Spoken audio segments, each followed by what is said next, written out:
అందరికీ నమస్కారం. డాక్టర్ సూర్య veterinary doctor ఛానల్కి స్వాగతం. మీరు మా వీడియోని ఫస్ట్ టైం చూస్తున్నట్లయితే ఛానల్ని సబ్స్క్రైబ్ చేసుకోండి, వీడియోని లైక్ చేయండి, షేర్ చేయండి. పశువుల్లో పునరుత్పత్తి సమస్యల్లో ఈ మధ్య కాలంలో ప్రధానంగా చూస్తున్న సమస్య గర్భకోశ వాపు. పశువు గర్భకోశం వాచిపోయి యోని నుండి చీము బయటికి కారుతుంది.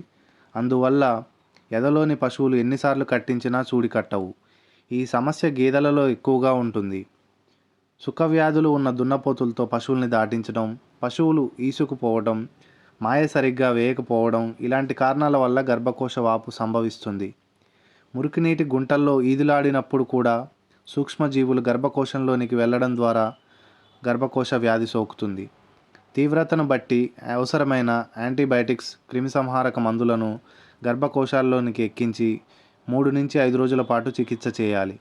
చికిత్సా సమయంలో పశువులు ఎదకు వచ్చినప్పటికీ విశ్రాంతినివ్వాలి. మనం చూస్తున్న ఈ గేదెకు మెట్రికేర్ అనే మందుని గర్భకోశంలోనికి ఎక్కించి 5 రోజుల గ్యాప్ తర్వాత లెగ్జిన్ లేదా యుట్రిగార్డ్ వంటి యాంటీబయాటిక్స్ని 3 నుంచి 5 రోజులకు తీవ్రతను బట్టి ఎక్కించాలి. యాంటీబయాటిక్ ఇంజెక్షన్స్ ఎన్రోఫ్లాక్సిన్, జెంటామైసిన్ వంటివి 3 నుంచి 5 రోజులు కండకు ఇంజెక్షన్ వేయాలి.